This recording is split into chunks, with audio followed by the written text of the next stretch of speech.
Welcome in the room, everyone. You are joining Sober Curious, exploring your relationship with alcohol. I'm Lindsay Johnson, and today I'm going to share from my experience with just the hope to offer strength and motivation and give you tips and tools. Your story is probably very, very different than mine. You could be starting your journey and just being curious. You could have many more years of sobriety than I do. So everyone is welcome. This is an opportunity for us to get to know ourselves a little better. I am going to welcome and open the chat and encourage you to take part in the chat if you'd like. You're more than welcome to change your name with the three little dots. If you wanted to change your name and stay anonymous, that is super welcome as well. So I'm going to go ahead and drop in the feedback link and my LinkedIn because I am an open book. So if you would like to find me on LinkedIn to chat about your curiosity in this sobriety, what it's all about, I am here for it. So we will go ahead and jump right in. So what I'd love to welcome you to do today is grab a notebook, like a physical notebook, or open another document, like a blank document on your computer, because we are going to workshop it today. Um, all right, let's jump right in then. Here we go. Okay. So like I said, this is a completely judgment-free space, and we're really going to focus on self-reflection, awareness, not at all about preaching or restricting or labels, anything of that. It's just, let's just become aware of how we incorporate alcohol into our being and where it plays a role, if it plays a role. So we'll talk about all of that. What I'd love for you to do, if you're in the mood for it, go ahead and chat in the chat box what brought you here today. Perhaps it was being curious, you're looking for a little more clarity, an accountability partner, whatever that might be. Feel free to drop it in the chat, or you can write it down on your piece of paper. Okay.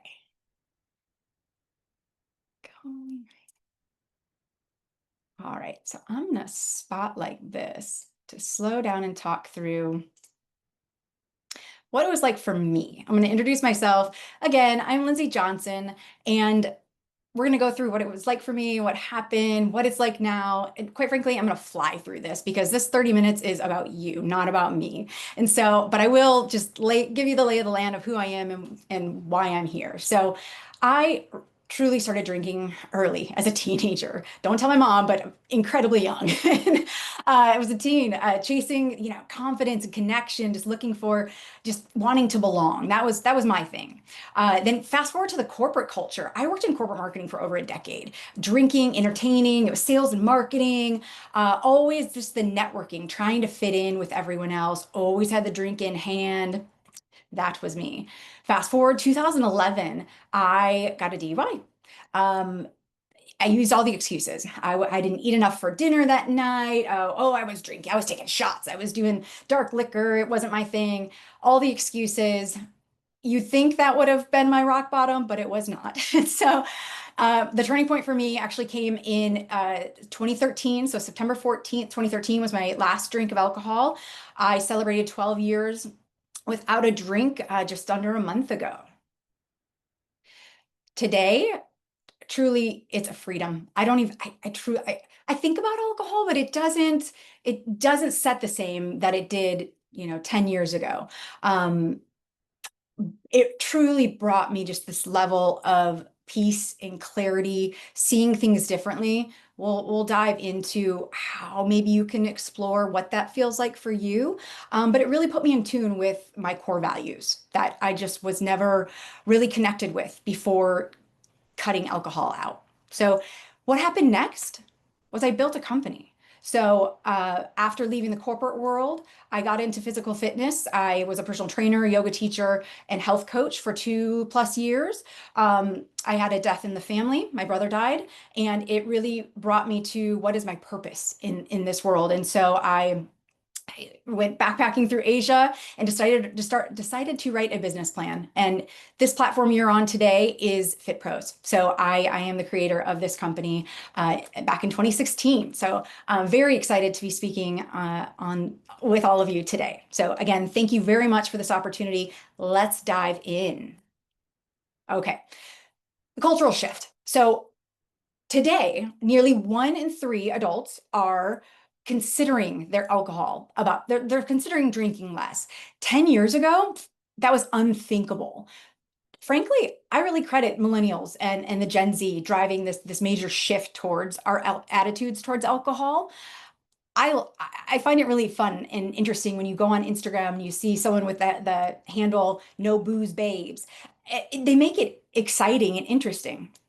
Um, However, with 12 years sober, I did start in AA. And so I came across this interesting article that really grabbed my attention, and it was ousting. Um, it was about how millennials and Gen Z are ousting AA. And the article's example was how they're dismissing the 11th tradition, which says public relations is based on attraction rather than promotion, which I respect with my utmost heart. I also believe that awareness helps drive normalcy. And so for me, this is my personal journey in that I love to talk about it. I've become more comfortable with it. I wasn't in the early days, but today I feel like it's my duty to talk about it and help others. And so that could mean just one-on-one. If you hear someone else struggling with it, maybe you can build a connection with that someone. Or it means speaking on platforms about it, whatever suits you. Uh, the cultural shift, I feel, is really about driving greater awareness towards alcohol consumption. There's a lot of data now that is saying that alcohol raises your anxiety, it lowers your productivity. Um, and truly, especially for me, I became more self-aware when I cut out booze. So a couple of apps that I'll mention. I'm not a regular user on these, but I've had friends that find them very useful. And these are platforms that don't necessarily say you have to cut it out completely. There are platforms for moderation.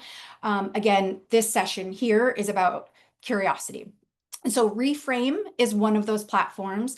They post a lot about a blog post on productivity hacks. So if alcohol is getting in the way of your lifestyle, then these blogs could be really beneficial. With Reframe, the app, you can also log your mood and your stress when you're drinking. So it really helps put just a radar around what alcohol is doing to you. Another app is called Sunnyside. This platform is really about moderation. It has this philosophy around moderating and educating around that versus complete abstinence. Personally, I know I can't have it. I tried here and there before getting sober. It didn't work for me. Alcohol just makes me into somebody I just don't like. The last thing I'll say on this slide is the cultural shift that is so interesting to me is just the acceptance, and it's becoming so much more of the norm. I was at a restaurant in San Francisco recently, and on the beverage page, the first half was completely alcohol-free beverages. It was so cool. And then it got into the alcohol beverages.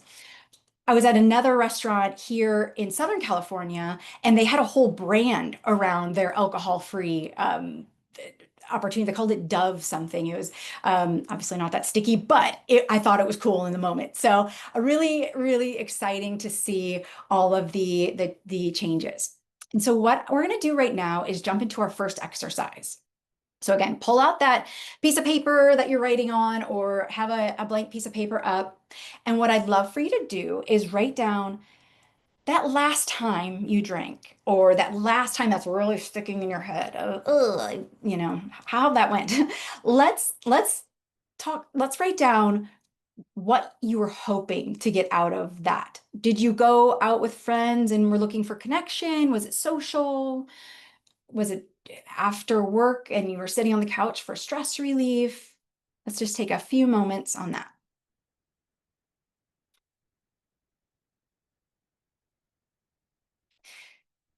why we're doing this is to really identify the intention behind that drink or that experience that you had. Did you intentionally go into it with a mindset saying, oh, alcohol is what's going to happen. Alcohol is what's going to relieve me from this stress, or alcohol is uh, going to do this thing for me. And then really, what impact did it have on you? Did it relieve the stress that you were looking for? So go ahead, and if you're just jumping in, I see a few more people coming on. Thank you so much. We're just jumping into this first exercise here called My Why. So the last time that you drank, what were you hoping you would get out of it? All right, we've got a lot to get through, so I will keep going.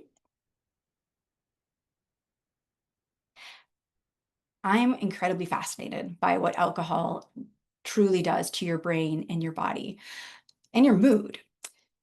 So let's dive into some facts. In reality,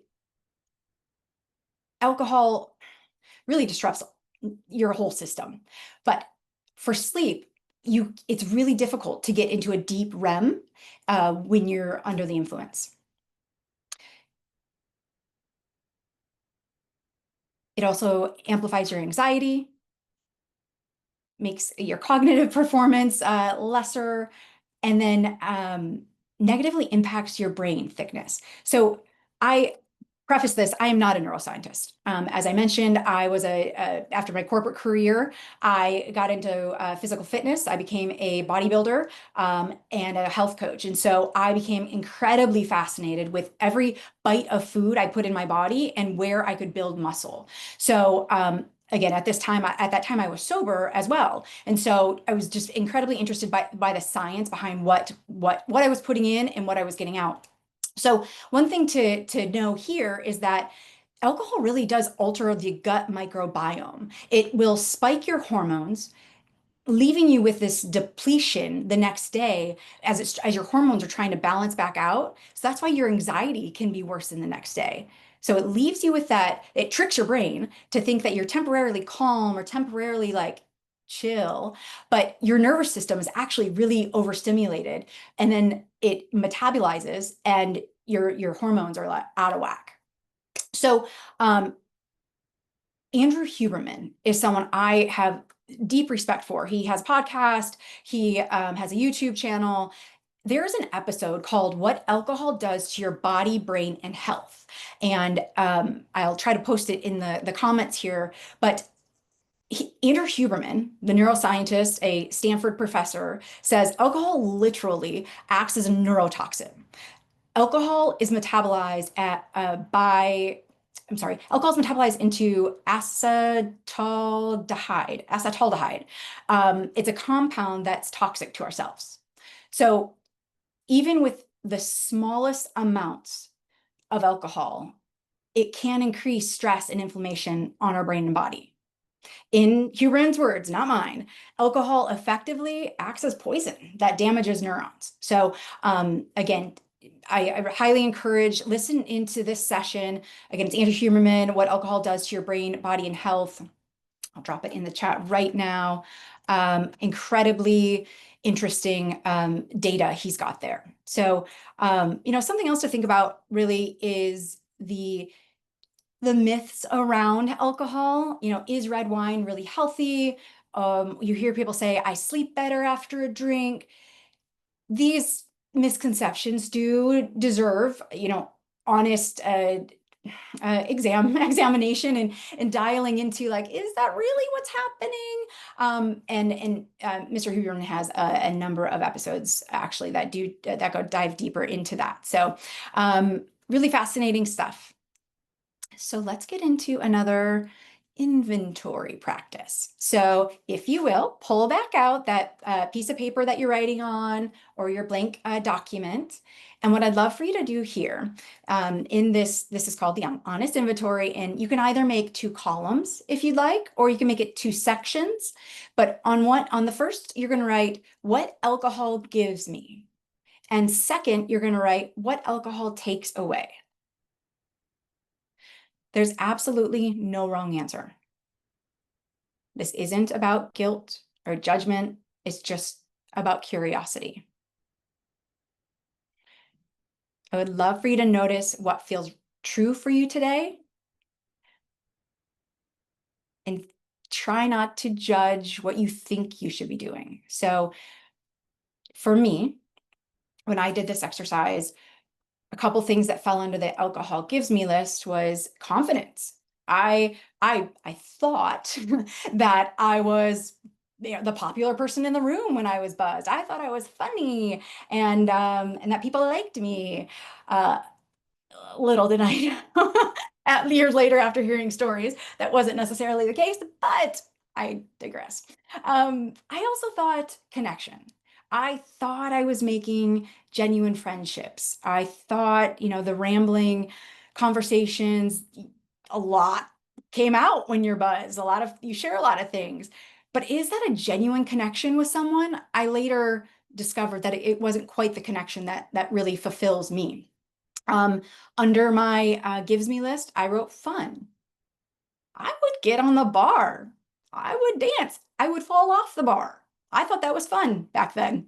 Well, I'll still get on the bar today, but I don't fall off and I have a lot less bruises. So I'm still fun. Um, then let's talk about the takeaway. The takeaways for me, time. I mean, I spent hours several nights a week after happy hours at work or going to watch a game at the bar. Motivation the next day. I didn't feel like going to a kickboxing class or working out. Um, and really also what it took away was some respect. I just had less respect and embarrassment for myself after some of those situations. So that's my honest inventory. I'm going to be quiet for just a moment and give you a few seconds to think that through.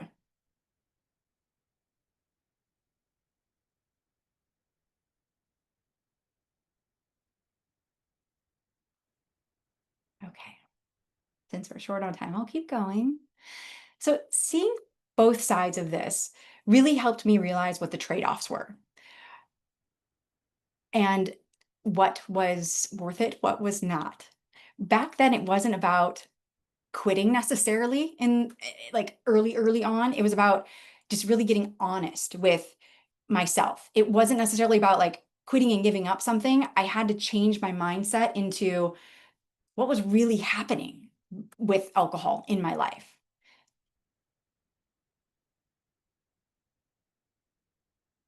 Okay, I'm going to bring it back now. And if you felt like it, feel free to chat in the chat box. What did you notice? Um, Maybe your lists are balanced, maybe one side surprised you. The point is not which side is longer. It's about just awareness on both. Cool. Thank you so much for taking the time.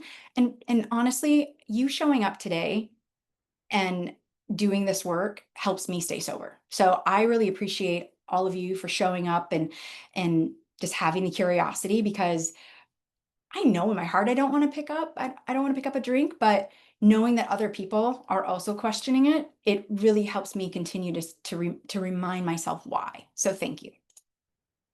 All right, let's talk about triggers and habit loops. So um, when we understand what's making us do a thing, it helps us stop the habit, right? So, and that could be the same with, a fitness routine or drinking or eating mindlessly. I'll give you an example. Today, um, after I put my kids to bed at 8 p.m., in my brain, I have this, oh my gosh, it's my time. I get to get a dessert and I go sit on the couch and I veg. And that's okay. But I noticed the habit I was getting into, it became ice cream every single night and gaining weight and things that it just wasn't really helping me. So I use that example to say, even after 12 years of not drinking alcohol, things still show up. So I have to constantly do this work to remind myself that habits just continue to happen through our lives. Just because we stop drinking alcohol, life still happens. So what did I do when I need to break that habit? I will say, okay, at 8 p.m., after the kids go to bed, I'm going to stretch for 10 minutes. Or instead of going downstairs to the kitchen, I'm going to grab my book and I'm going to get in bed and I'm going to read. So those are a couple things I do today. Um, there's also, let's talk about triggers for a second. Emotional triggers, we're all working. The stress, the anxiety, loneliness, when you're at a party, a celebration, even boredom. I mean, oh, bottle of wine, me at home. Oh, that was so much fun. Um, oh gosh, even at work events. So I remember always networking and talking with people. I would mindlessly just keep sipping because we're talking, and I'm thirsty. And so I would just mindlessly keep sipping. So today, one thing that I do is I go to the bar immediately and I get a club soda or a mocktail. I put something in my hand that that is fine if I keep drinking it mindlessly. So having that immediate go-to. It also avoids anybody that comes and approaches you. It avoids them from saying, hey, do you want a drink? I'm going to pick you up something. It's because you already have something in hand. So a little tip there. Situational triggers, places, people, things. So another one for me is I was a snowboarder. So I started snowboarding. I was a big drinker, and we would go to the bar. I would get a Blue Moon. I hate beer, but for some reason, blue moons and snowboarding were like a thing. And so it took me, after I stopped drinking, I still wanted to snowboard. I couldn't go to those same bars I would go to on Lake Tahoe. I'd have to like go somewhere else, or like we'd pack a lunch, or so whatever the places that trigger you, that make you think like, oh, this going to this place, I'm gonna have to have a drink.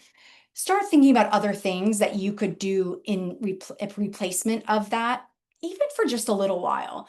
It didn't take me too long personally to be able to go back to bars again. I didn't for, I don't know, first year maybe. I didn't want to find myself in a bar. But today, shoot, I take my kids to wineries in California, and I just don't even think about it, the wine. I think about the beautiful scene setting that we're in.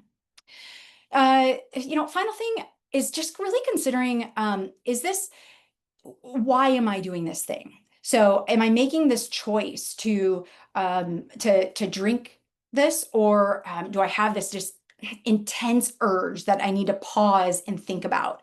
So pausing and evaluating what is happening is huge. Take a breath, breathe deeply, and say, what is happening right now? One of the acronyms that I love is HALT, HALT. Hungry, angry, lonely, tired. So if you get in a situation where you're questioning, oh, I really I could just have a drink, go into the bathroom, stop, pause, breathe, and say, okay, let's reevaluate. Am I anxious? Am I hungry? Do I need some food in my stomach? Maybe you're upset because something's happening. So are you angry? Are you at home feeling lonely? What are your triggers? So HALT is a great one for me that I think about: hungry, angry, lonely, tired, when I have an urge that comes up. So really like that acronym. Maybe write it down, put it in your pocket, and just remind yourself this too will pass. It absolutely will. And another one I love here is called Play the Tape. So if you maybe remember situations where you didn't like yourself so much after the event. Maybe you embarrassed yourself. Remember back to that situation. And then in the event that's happening in the moment, play the tape of what would happen if you drank right then and there, if you got sloshed, and what would you feel like the next day? Who could you embarrass yourself in front of at this event? Like, play the tape of how you would actually feel the next day, if you drink. So really love the play the tape. All right. We're going to take a moment and do another exercise here. So again, pull out that paper. We're going to understand our triggers. So what I'd love for you to do is identify your top 3 triggers. What is a feeling, a place, a deadline? What happens that really triggers you? One of my girlfriends says when her kids start screaming, she just wants a drink. So is it work deadlines? Just sitting after work hours, sipping at your desk? Like, what is it? What are those triggers?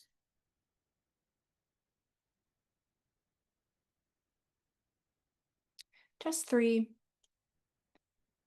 And then I'd love for you to rate the intensity. So, of those three triggers, how strong is the urge when that trigger shows up? Is it something like, nope, I can pass, this will pass, it's a one, it's not really a thing, but it's there? Or is it, if I get in this situation, I know that I'm going to drink, so I need a tool? So just those top three triggers, identify what they are. Again, if it's, for me, like I said, snowboarding, that back in the early days, I it was a 10. Oh, I love that delicious blue moon. I knew that if I was to walk into that bar on Lake Tahoe, that it would be downhill. So go ahead and understand your triggers there. Awareness really is the first step towards making conscious decisions around why we drink. Amazing. All right. So I want you to pause and imagine something with me. What could it be like if you cut out alcohol? Would you have more energy? Would you sleep better? Could you have clarity? Do you sometimes feel like, oh, I just can't like think through a thing, so I'm gonna go have a drink? But what could happen if you didn't go have a drink? Maybe your emotions are on a roller coaster. Perhaps if we cut out alcohol, what could happen? So when I first stopped drinking, I could not imagine what life would be like without alcohol. I was not sure who that girl would be at the parties, if I could even go to networking events. I loved a glass in my hand on Friday night. But what surprised me the most, what really showed up when all that noise was gone, was clarity. Like just this full awareness. I genuinely could see uh the number 17. It's my lucky number. I could see it in places. Like I was just present to see these things. Earlier I mentioned that my brother had passed away. When I'm in that clarity, I see something that waves by, and I'm like, Corey's here. I know it. Um, Acceptance, it truly brings peace. And so if you could just focus on today rather than think about, oh, what's forever going to be like, just focus on what is happening right here, right now. Also, again, I mentioned this in the very beginning, but I love connection. Connection with people that are going through similar things just really helps you resonate. Connection also brings you back to bridges you might have burned while drinking. And so people they really will look at you differently. And that trust will rebuild naturally when they see that you're working through something, the process. The other thing for me was, growth, personal growth just becomes the reward. Sobriety isn't about what you stop. It's about what you're starting. Taking care of my health, building a business that truly helps other people just fills me up. I can be the kind of mom or the kind of leader that I always dreamed about being and never thought I could be that, because I just have such clarity of what it is that I want to be now. So last thing here is ask yourself, what might open up for you if you removed one thing that no longer serves you?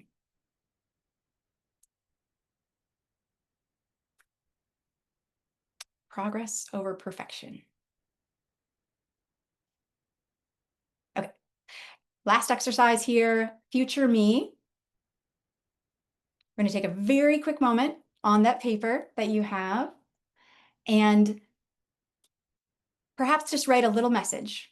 And again, if we don't get far on this, you can just write down this prompt and work on it. Maybe give yourself 15 minutes after the session or later today to go back to each of these exercises that we did and try to build on them. So reflect on what will change. What version of yourself would you love to see?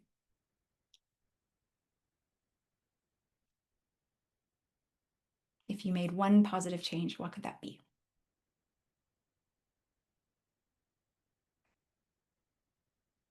All right. Any reflections? Anything anybody would like to share that stood out to you today?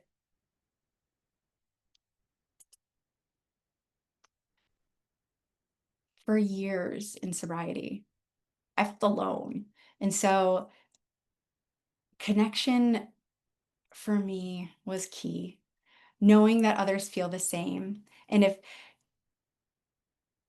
here is not the place to do that, there are so many outlets. And I'll drop my LinkedIn in the chat at the end. And please feel free to reach out to me. I could talk all day about this. So reach out to me. Happy to chat. And one thing to always keep in mind is this universal truth. Everyone has their thing, whether it's alcohol or workaholic or food, perfectionism, we all have a thing. So that's okay to work on it, to progress through whatever that thing is and awareness of it. That's you living, that's you accomplishing. So reflection, awareness, that's what matters. It's about the small steps, honest progress, and be so proud of yourself. You showed up today, one moment at a time, one day at a time. I can't thank you enough for being here and helping me stay sober. So here I'm going to leave you with several resources that are incredibly interesting. And again, in the chat here, I'm going to drop the feedback link as well as my LinkedIn profile. Again, I would be honored if you would like to have a chat about your journey. And just remember, it's your personal journey. No one size fits all. It's about your relationship with yourself and what alcohol does to you. Again, what works for me might not work for you. Um, I'm happy to go deeper into my deep journey if you wanted to message me. So take what works for you, leave the rest, and I'll leave you with one more exercise on your own if you would like to write that down and work on it later. Thank you so much. Again, thank you for tuning into FitPros Live. Have a beautiful day. Take good care.